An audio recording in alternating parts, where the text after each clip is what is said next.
Hello literature connoisseurs. Let's begin. Chapter 9 is a long chapter with a lot to unpack. It opens with Buck's sleeping trick not working. When he finally gets back to his office, he gets into another fight with a coworker. Again, what happened to all that support nonsense they had for each other? His coworker was supposed to cover the Jewish nationalists' conference in 2 weeks, but Buck took the story from him. We learn that Israeli nationalists were not invited because they wanted no part of forming a one-world government. Remember that this conference decides what is being planned to happen in Israel. So what authority does the Jewish nationalists have when they don't live in Israel? This is as stupid as the UK deciding to make it a law that the United States must build a ministry of silly walks and force all Americans to do silly walks. Just as the UK would have no power over America, these same Jewish nationalists have no authority over the country of Israel. The next part about a one-world government is not as easy as the authors think. This is something that has been talked about over and over again. The problem is that not all countries trust that their values and culture would be properly represented if a world government came about. An example would be the European Union. There have been numerous setbacks and disagreements. The UK even tried to break away from it because more money was taken from them to fund other countries. The Christian idea that the world can be unified into a one-world government with all the countries around the world being organized into 10 sections is ludicrous. Far too many people and cultures hate each other and they show no signs of forgiving each other. This is something that may never occur in our lifetimes. The next few pages has various reporters arguing that Buck is leading all their stories. Finance and religion to foreign news all weigh in on the upcoming summit, and the richest people are involved to force their will on other nations. Buck's boss tells them that Buck is the quarterback and he is leading everything. The authors try to paint the picture as the key leaders needed to build this one world government are all meeting in one place, and this has never happened before. Which is just more of Christian propaganda because those key individuals meet all the time, so this is nothing new. Scene changes to Rayford as he is all upset with loneliness and worry over his daughter. Remember her? The same daughter that when he was told that there was a possibility that she died in a plane crash, he responds by saying, "Isn't that a kick in the teeth?" So all of a sudden we're supposed to believe he's so worried about her. So he describes his feelings as being claustrophobic and lonely. Remember when Hattie, his flight attendant coworker, tried to reach out to him? She was the one he was having a fake relationship with that seemed to happen only in his mind. She tries to reach out to him as they both seem sad and lonely, and he pushes her away. So his feelings are meaningless here. Rayford calls his wife's church and hears a message that every member of the staff except for one lone guy was taken in the disappearances. Rayford gets told there is a videotape he can pick up for free. The tape is a message about the rapture and what to do if it ever happens. It will tell the watcher what to do next. Basically, it's a tool to proselytize followers. This was a movement that started in churches that believe in the rapture. It was supposed to be a guide to those left behind because many churches believed the rapture was imminent. Those videos are now collecting dust because their rapture never happened. Most churches only kept one copy because if the rapture happened, the number of people who would be left behind is unknown. Since the tapes would be collecting dust if mass-produced, most settled on one to play over and over again. However, VCRs and VCR tapes are now obsolete, so that helped churches get rid of them. The authors now confirm what I had been saying about Rayford. They had Rayford admit that he heard the pastor of the church talking numerous times about the rapture. This shows the ridiculousness of saying that Rayford attended church but has no idea about anything to do with religion, the Bible, and the end times. Chloe, his daughter, finally arrives back home and asks about her mother and brother. They hug and cry after she learned they were taken in the disappearances. Scene changes to Buck as the material becomes stupid and unrealistic again. Buck tries to call his conspiracy theorist friend and manages to speak to one of his friend's coworkers. This begins a ridiculous conversation between them that seems to be more filler. This chapter is long enough and whole sections of this could have been left out. It serves no purpose except to make both the authors and the characters look dumb. The coworker starts off making demands at Buck for some reason, and we learn why later on. The coworker, named Nigel, demands to know how Buck knows the conspiracy theorist. He tells Buck that he is going to record the conversation. Buck starts acting stupid, like he does not understand what recording the conversation means. This has them going back and forth trying to have Nigel explain what recording a conversation means. Buck keeps acting dumb, or maybe he really is dumb, by saying things like what, or excuse me.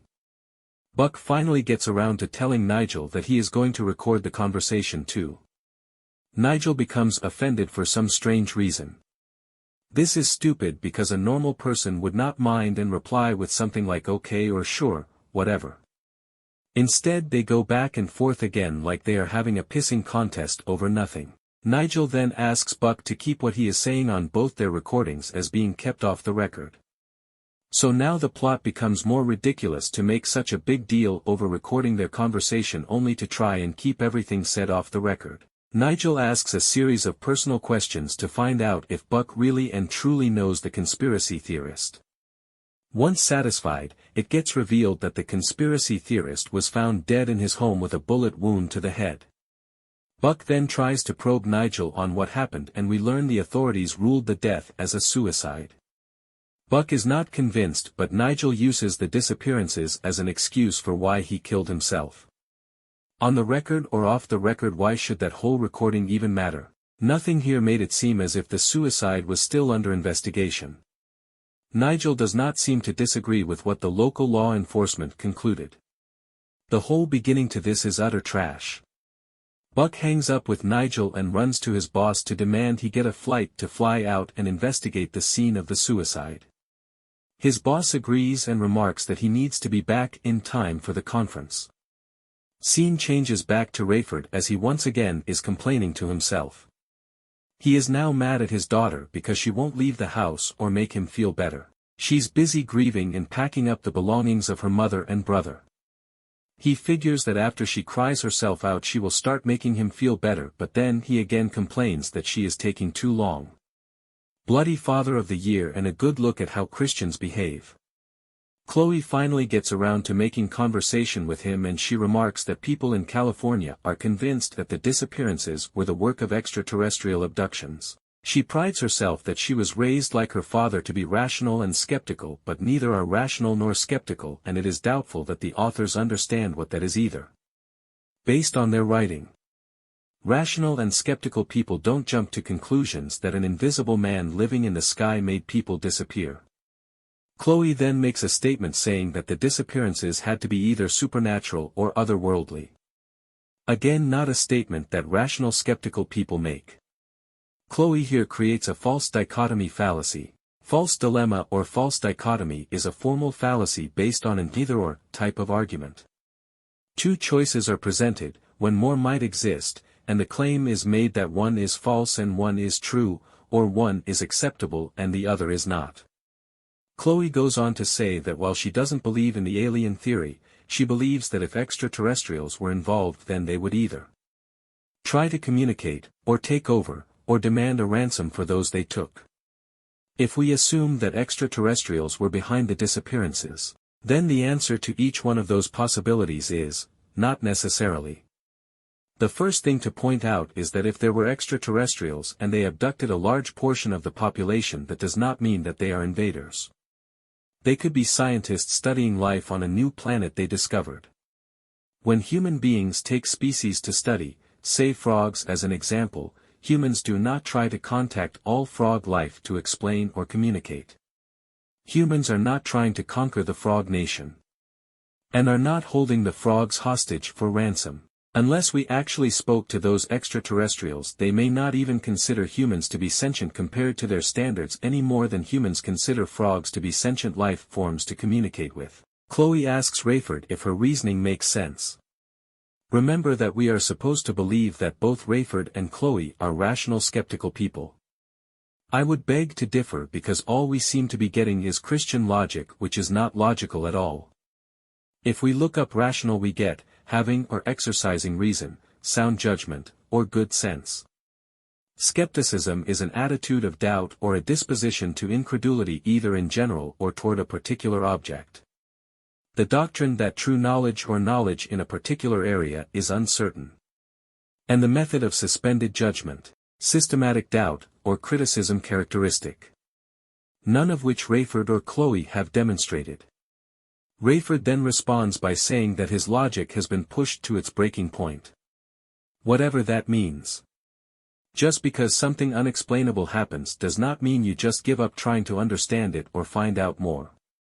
Instead he just throws his hands in the air and believes the first thing he can think of even without any evidence to prove it correct. Rayford wishes she would ask him what he believes because he's afraid to tell her he believes in the religious excuse about the rapture.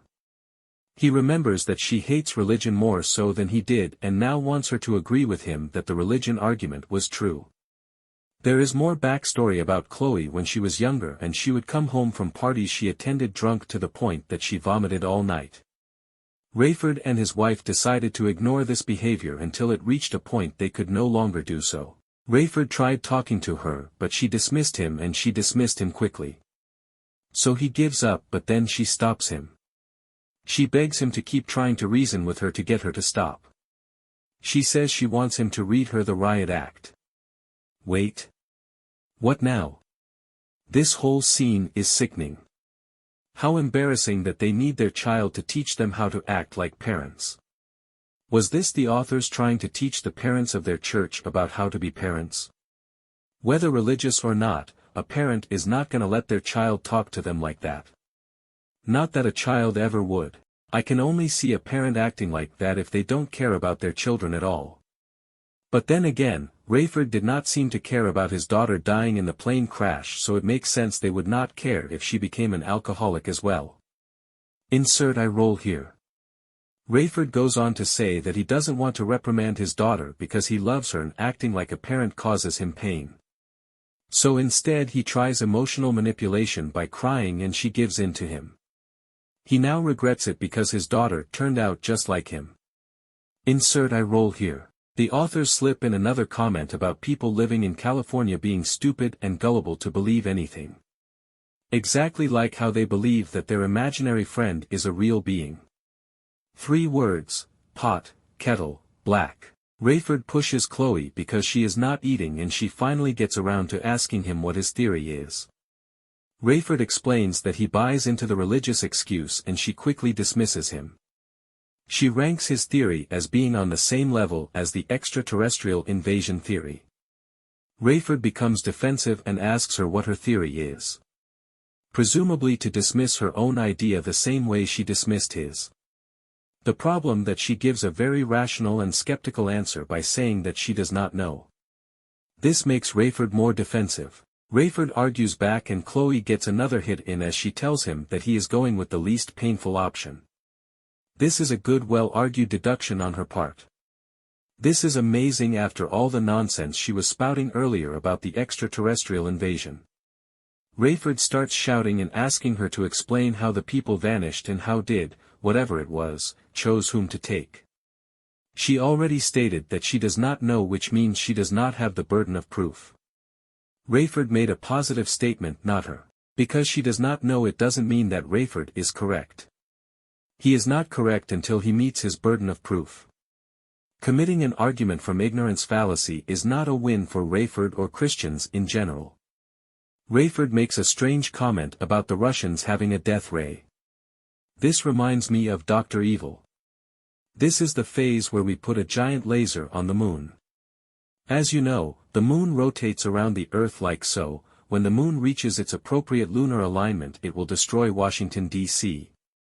You see, I've turned the moon into what I like to call a Death Star. Anyway, the key to this plan is the giant laser. It was invented by the noted Cambridge physicist Dr. Parsons. Therefore, we shall call it the Alan Parsons Project. From Austin Powers' The Spy That Shagged Me. Anyways, this death ray was supposed to disintegrate people, according to Rayford. He then remarks that the Russians cannot do this now because they are too weak after the attack on Israel. This makes no sense, if he is trying to say that there is no natural way the disappearances could happen. Even if the Russians did not do it, then what about another country? China perhaps. This whole point doesn't make much sense.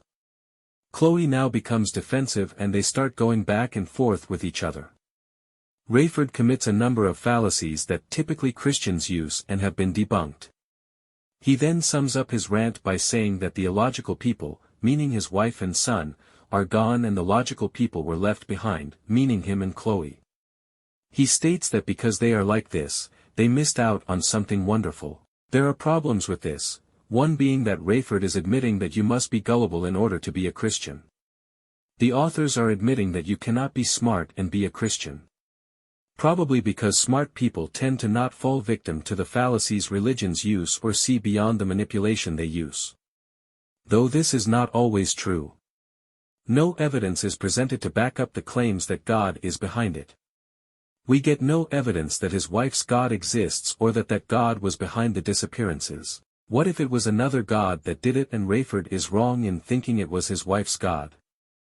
The closest verse in the Bible is 1 Corinthians 15 verse 52. In a moment, in the twinkling of an eye, at the last trumpet. For the trumpet will sound, and the dead will be raised incorruptible, and we shall be changed. Notice the verse mentions nothing about people disappearing and going to heaven to wait for God to pour his wrath out on everyone. The authors are just cherry-picking the Bible to make it fit their story. They expect the readers to believe them because they said so. It is true because they know they are right in their own mind. Rayford takes a break and calls his job. And we get some more uninteresting dialogue. Then he and Chloe go at it again as the problem of evil is brought up. Rayford doesn't answer this objection, he just states that she has to believe that he is right. Chloe dismisses him by telling him that he is basically delusional. Rayford says she is being too skeptical and that he has a new form of logic that leads him to believe in religion. He is starting to sound like he is in a cult mentality because cults, conspiracy theorists, and flat earthers all use what they consider a new form of logic. They fail to notice their own flawed logic. Rayford results in trying to emotionally manipulate her by telling her that he loves her. The reader knows how untrue this is from comments he made previously. He then tries to convince her to consider his theory. She counters by saying that he has not considered other theories like the space alien one. Rayford blatantly lies to her and says that he did consider it. Having read everything up until now, the reader knows that Rayford is lying because he never once considered other options. He immediately jumped to it being the rapture even before he confirmed that his wife and son vanished. He has never said otherwise. Why does he need to lie and emotionally manipulate his daughter if what he says is the truth? The chapter, finally, ends with Rayford telling her about the videotape at the church and he plans to pick it up. There are 25 chapters in this book, so we are nearing the halfway point. See you next time.